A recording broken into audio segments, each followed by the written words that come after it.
नमस्कार साथियों, मैं दीपांकर राज आप सभी का फिर से अपने इस यूट्यूब चैनल पर स्वागत करता हूं और आप सभी को आपकी आने वाली सभी परीक्षाओं के लिए शुभकामनाएं देता हूं।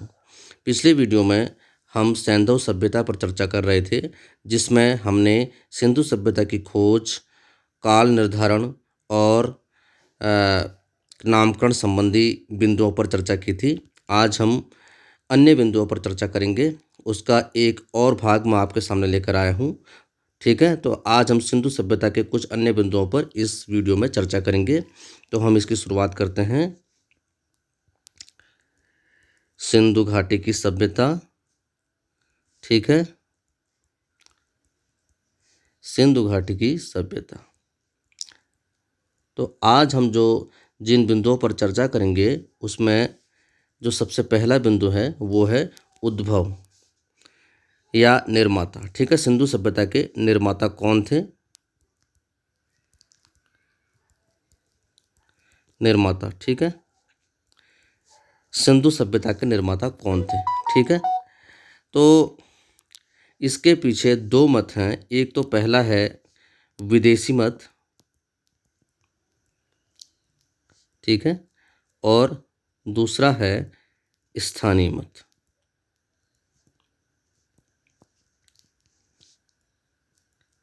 ठीक है, दोनों मतों के समर्थक अलग अलग हैं।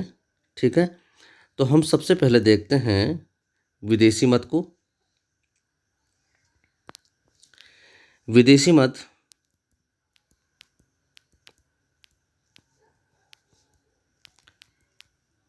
ठीक है,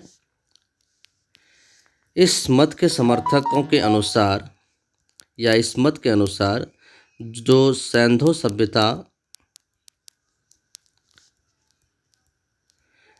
सभ्यता के समर्थक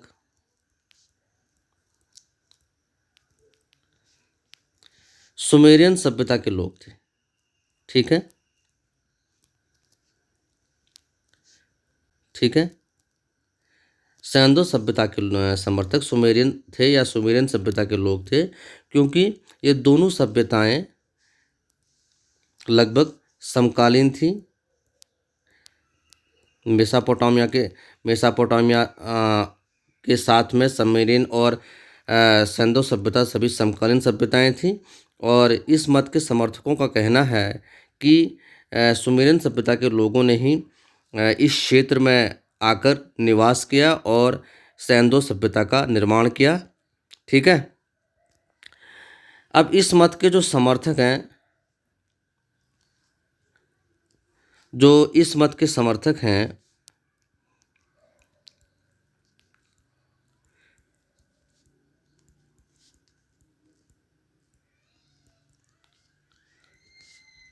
जो इस मत के समर्थक हैं उनमें सर जॉन मार्शल,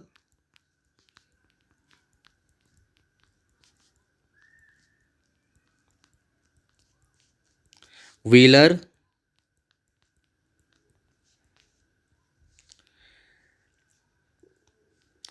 गार्डनर,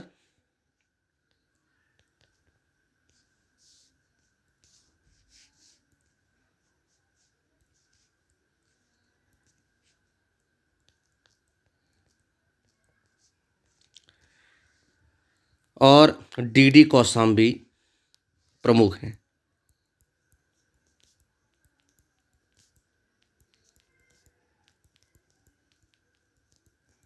ठीक है, इस मत के अनुसार सिंधु सभ्यता के जो निर्माता थे वे सुमेरियन सभ्यता के लोग थे। उन्होंने इस क्षेत्र में आकर प्रवास किया और यहाँ की सभ्यता को बसाया। ठीक है, इस मत के जो समर्थक हैं Sir John Marshall, Wheeler, Gardner और डीडी कौशाम्बी प्रमुख हैं। ठीक है,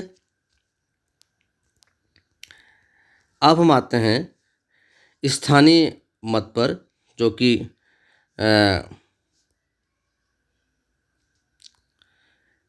स्थानीय मत पर आते हैं हम।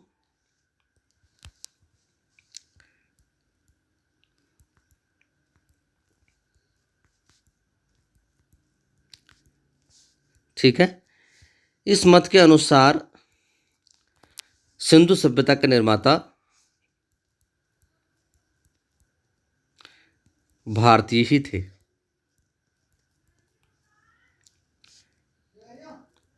सिंधु सभ्यता के निर्माता भारतीय ही थे।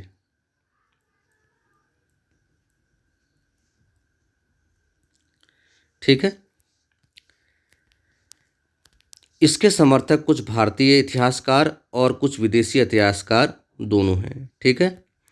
इसमें एक प्रमुख इतिहासकार राखलदास बनर्जी का नाम आता है। राखलदास बनर्जी।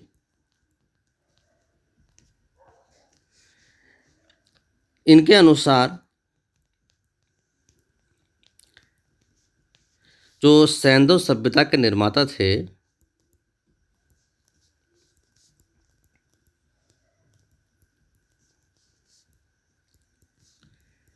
द्रविड़ लोग थे। ठीक है। सैंधव सभ्यता के निर्माता द्रविड़ द्रविड़ थे। ठीक है। द्रविड़ लोग थे। इसके अलावा कुछ अन्य मत भी दिए गए हैं, जैसे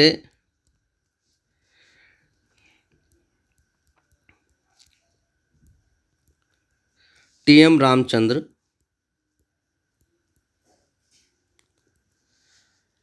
और लक्ष्मण स्वरूप जैसे इतिहासकारों के अनुसार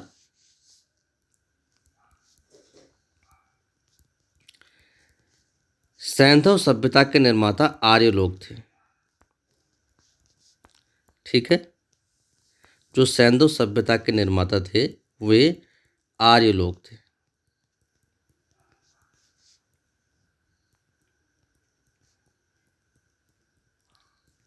ठीक है। परंतु यह मत अधिक मान्य नहीं है। ठीक। यह मत अधिक मान्य नहीं है, क्योंकि आर्यों का समय और सैंधव सभ्यता के का समय मेल नहीं खाता, इसलिए इस मत की ज़्यादा मान्यता नहीं है। तो डी.डी. कौश ने जो इस मत के समर्थक, देखो सैंधव में जो विदेशी मत और स्थानीय मत, यानी जो सिंधु घाटी की सभ्यता के जो निर्माता के संबंध में दो मत दिए गए हैं, विदेशी मत और स्थानीय मत। विदेशी मत के अनुसार सैंधव सभ्यता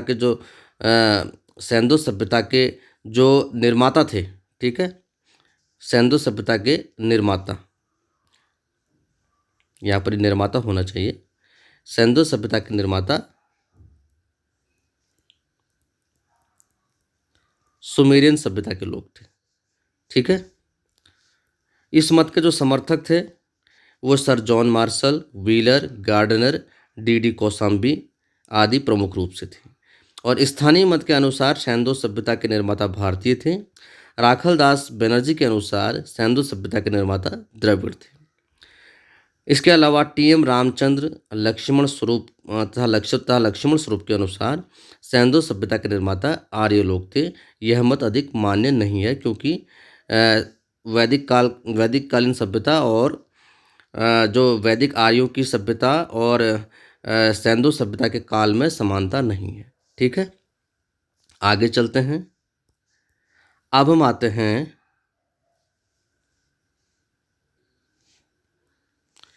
तो अब हम देखेंगे सैंधव सभ्यता की विशेषताएं।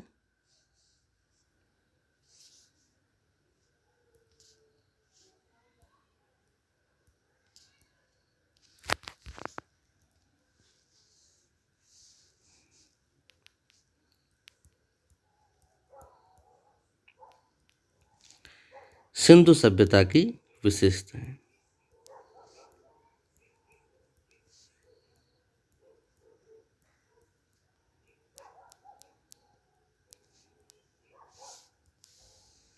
ठीक है।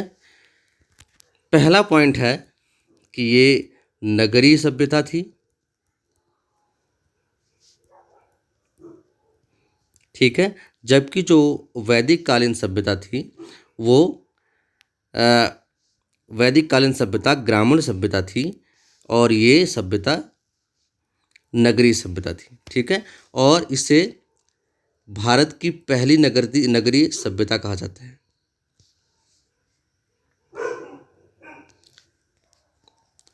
भारत की पहली नगरीय सभ्यता, भारत की पहली नगरीय सभ्यता। ठीक है, आगे चलते हैं। जो नगरीय सभ्यता थी, यहाँ पक्के भवन थे, चौड़ी सड़कें थी,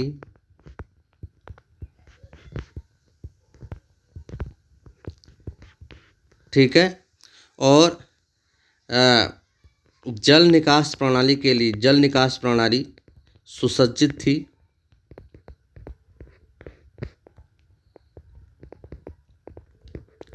नालियों की व्यवस्था थी।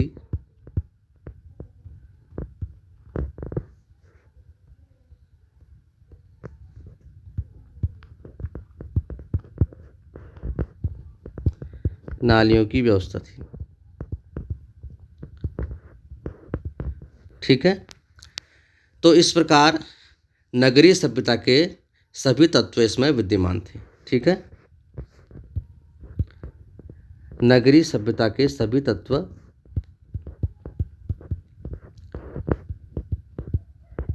नगरीय सभ्यता के सभी तत्व विद्यमान थे।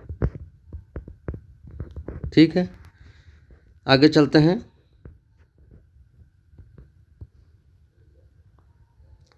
अगला बिंदु देखते हैं, कांस्य युगीन सभ्यता। नंबर 2 है कांस्य युगीन सभ्यता।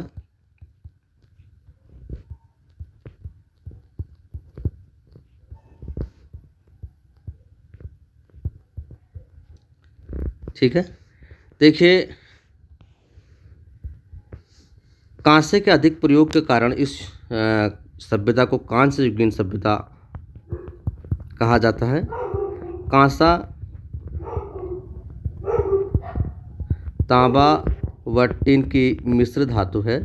ठीक है, और तांबा व टिन से कांसा बनाना सिंधु सभ्यता के लोग जानते थे, और कांसे के अधिक प्रयोग के कारण इस सभ्यता को कांस्य युगीन सभ्यता कहा गया। ठीक है,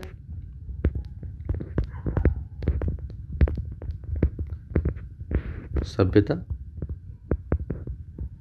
कहा गया। ठीक है, आगे चलते हैं। अगला बिंदु है, यह एक आद्य ऐतिहासिक सभ्यता है।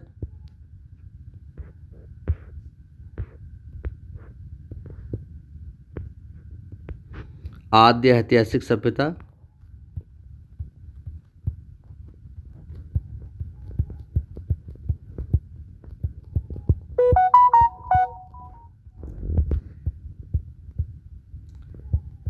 आद्य ऐतिहासिक सभ्यता इसलिए इसको कहा जाता है क्योंकि जो इसकी लिपि जो पाई गई है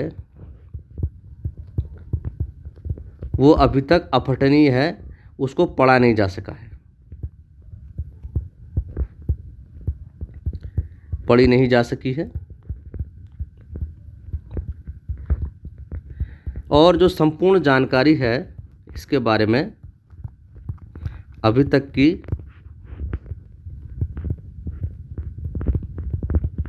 वो पुरातात्विक अवशेषों पर ही निर्भर है। पुरातात्विक अवशेषों पर ही निर्भर है।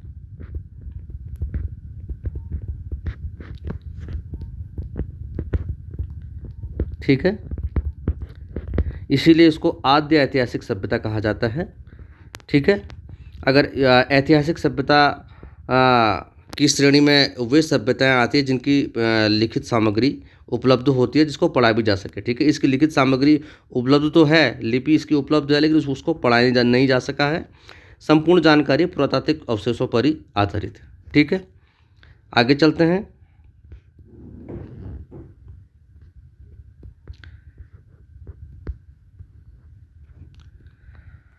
अब अगले बिंदु पर आते हैं। अगला बिंदु है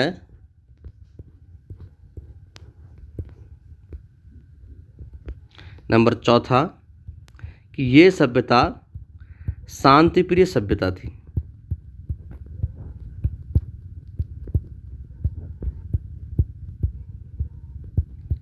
ठीक है, शांतिप्रिय सभ्यता इसको माना जाता है क्योंकि युद्ध संबंधी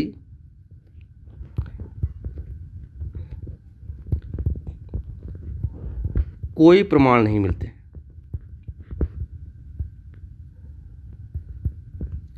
कोई प्रमाण नहीं मिलते। ठीक है, युद्ध संबंधी अस्त्र शस्त्र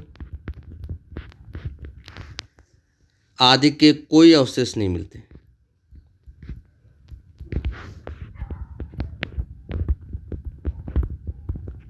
अवशेष प्राप्त नहीं होते। ठीक है, इससे यह अनुमान लगाया जाता है कि ये सभ्यता शांतिप्रिय थी। ठीक है, आगे चलते हैं। अगला बिंदु देखते हैं कि यह सभ्यता व्यापार प्रधान सभ्यता थी।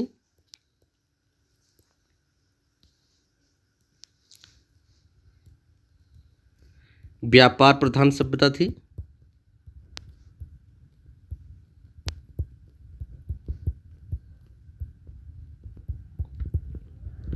ठीक है, व्यापार प्रधान सभ्यता थी।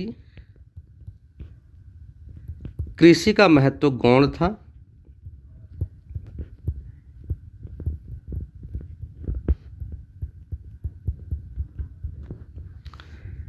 व्यापार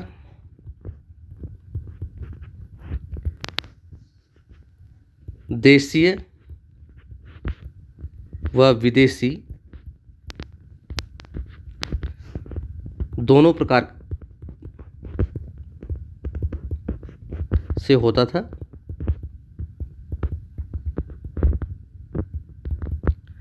ठीक है,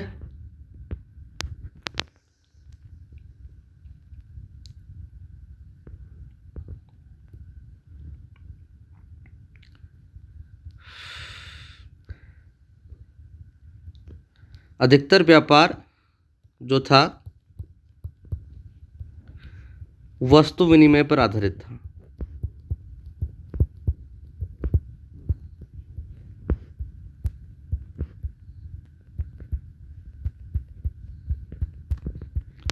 ठीक है, आगे चलते हैं। अगला बिंदु है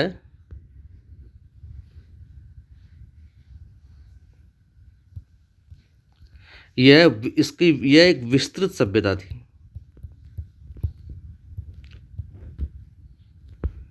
विस्तृत सभ्यता। ठीक है, देखिए जो सैंधव प्रदेश था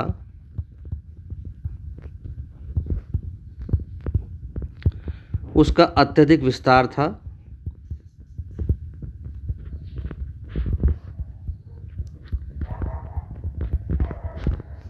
आधुनिक पाकिस्तान से बड़ा इसका विस्तार था।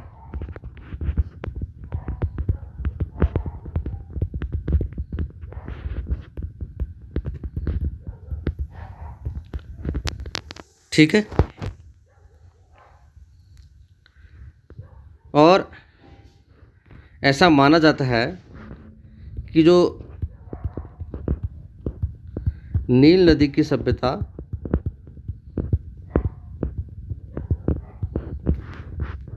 साथ में अगर मिस्र की सभ्यता भी मिला दी जाए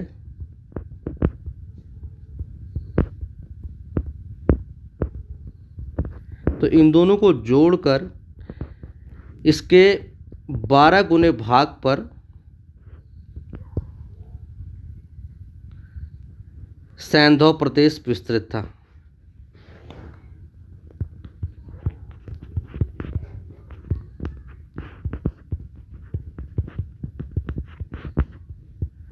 सेंधौ प्रदेश विस्तृत था।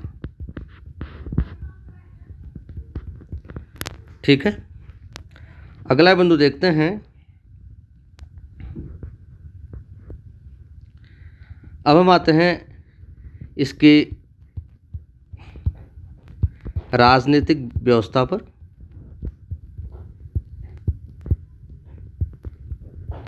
ठीक है, इसके बारे में इतिहासकारों में मतभेद है।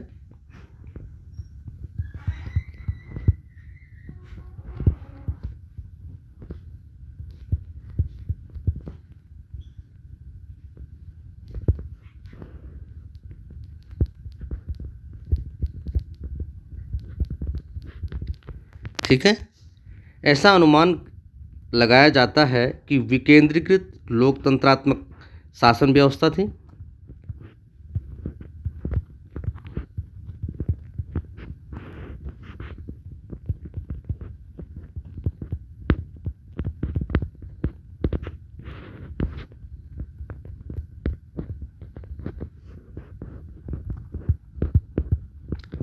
इसके अलावा नगरीय शासन व्यवस्था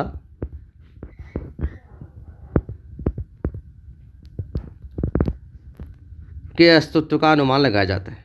ठीक है, अगला बिंदु देखते हैं।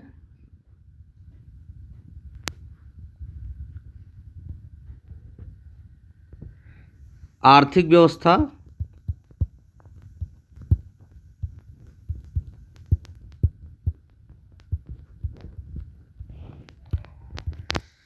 व्यापार प्रधान सभ्यता थी।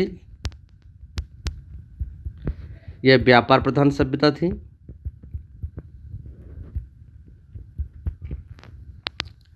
और व्यापार देशी व विदेशी दोनों प्रकार से था।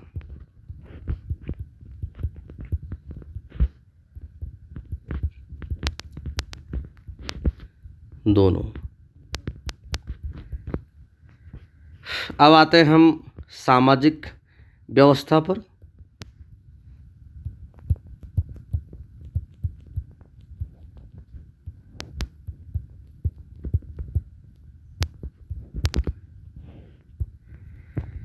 सामाजिक व्यवस्था कुछ इस प्रकार की थी। जो शहर था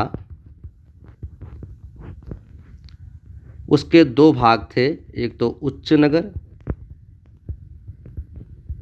और दूसरा निम्न नगर। ठीक है, उच्च नगर में धनी वर्ग के लोग रहते थे और निम्न नगर में गरीब श्रमिक वर्ग के लोग रहते थे।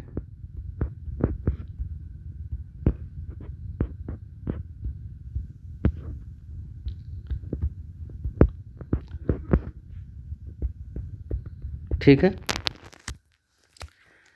आगे चलते हैं।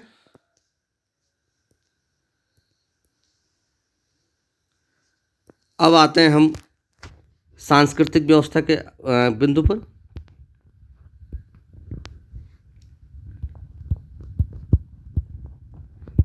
सांस्कृतिक जानकारी जो है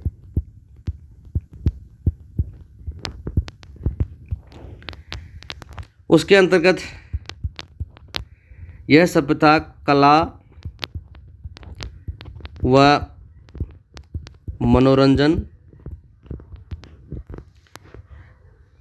को पसंद करती थी।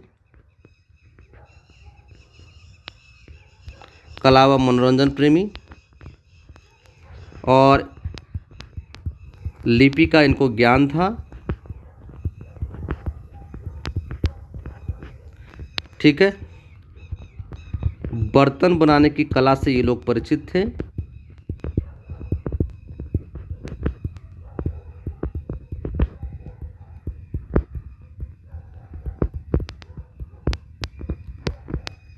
इसके अलावा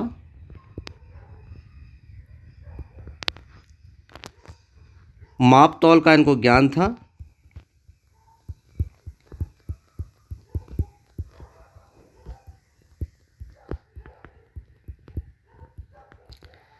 और मूर्ति निर्माण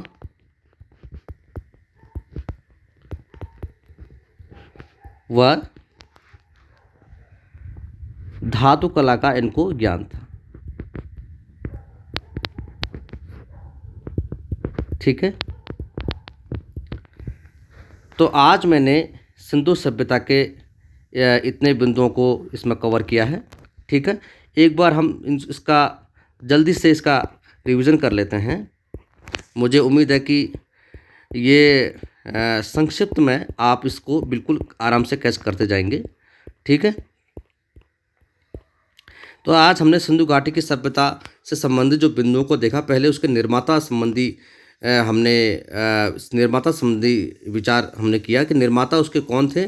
तो सिंधु घाटी की सभ्यता के निर्माता के संबंध में दो मत प्रचलित हैं, एक तो विदेशी मत और स्थानीय मत। विदेशी मत के अनुसार सिंधु सभ्यता के निर्माता सुमेरियन सभ्यता के लोग थे, जो कि सिंधु घाटी की सभ्यता के समकालीन थी, और ऐसा माना जाता है कि सुमेरियन सभ्यता के लोगों ने यहाँ आकर प्रवास किया और सिंधु सभ्यता का निर्माण किया। इस मत के समर्थक Sir John Marshall, Wheeler, Gardner और डी कौशाम्बी हैं। स्थानीय मत के अनुसार सिंधु घाटी सभ्यता के निर्माता भारतीय थे। राखलदास बनर्जी के अनुसार सिंधु सभ्यता के निर्माता द्रविड़ थे। टी.एम. रामचंद्रन, लक्ष्मण स्वरूप आदि वैज्ञानिक आदि इतिहासकारों के अनुसार सिंधु सभ्यता के निर्माता आर्य लोग थे, परंतु यह मत अधिक मान्य नहीं है। अब आते हैं सिंधु सभ्यता की विशेषताओं पर। सिंधु सभ्यता नगरीय सभ्यता थी, भारत की पहली नगरीय सभ्यता इसे माना जाता है। नगर में पक्के भवन, चौड़ी सड़कें और जल निकास प्रणाली की व्यवस्था थी, नालियों की उचित व्यवस्था थी, और नगरीय सभ्यता के इसमें सभी तत्व मौजूद थे। ठीक है, इसके अलावा इसे यह कांस्य युगीन सभ्यता थी। कांसा, तांबा और टीन की मिश्र धातु है, तो सिंधु सभ्यता के लोग कांसे के अधिक प्रयोग करते थे, इस कारण इन्हें कांस्य युगीन सभ्यता इसको कहा जाता है। अगला पॉइंट है, ये आद्य ऐतिहासिक सभ्यता थी, क्योंकि इसकी जो लिपि है उसको अभी तक पढ़ा नहीं जा सका है। इससे ये साबित होता है कि जो इसकी जो लिपि, इनको लिपि का ज्ञान था, लेकिन वर्तमान में इसको हम पढ़ा नहीं जा सका है, इसलिए इसको आद्य ऐतिहासिक सभ्यता में के अंतर्गत रखा जाता है। इसकी जो संपूर्ण जानकारी है अभी तक पुरातात्विक अवशेषों पर ही आधारित है। इसके अलावा यह सभ्यता शांतिप्रिय सभ्यता थी, क्योंकि युद्ध संबंधी कोई प्रमाण नहीं मिलते, युद्ध संबंधी अस्त्र शस्त्र आदि के अवशेष नहीं प्राप्त होते। यह सभ्यता व्यापार प्रधान सभ्यता थी। कृषि का महत्व इसमें गौण था। व्यापार देशी था विदेशी दोनों प्रकार से होता था। व्यापार वस्तु विनिमय पर आधारित था। और इसके अलावा यह विस्तृत सभ्यता थी। सिंधु प्रदेश अत्यधिक विस्तृत था, यह आधुनिक पाकिस्तान से बड़ा था। नील नदी की सभ्यता और मिस्र की सभ्यता को अगर मिला दिया जाए तो उसके 12 गुने क्षेत्र पर सिंधु प्रदेश का विस्तार था। राजनीतिक व्यवस्था में जो इनकी थी उसमें इतिहासकारों के बीच में मतभेद है, और इतिहास इसमें ऐसा माना जाता है कि विकेंद्रीकृत लोकतंत्रात्मक शासन व्यवस्था सिंधु सभ्यता में थी, और नगरीय शासन व्यवस्था के प्रमाण मिलते हैं। आर्थिक व्यवस्था व्यापार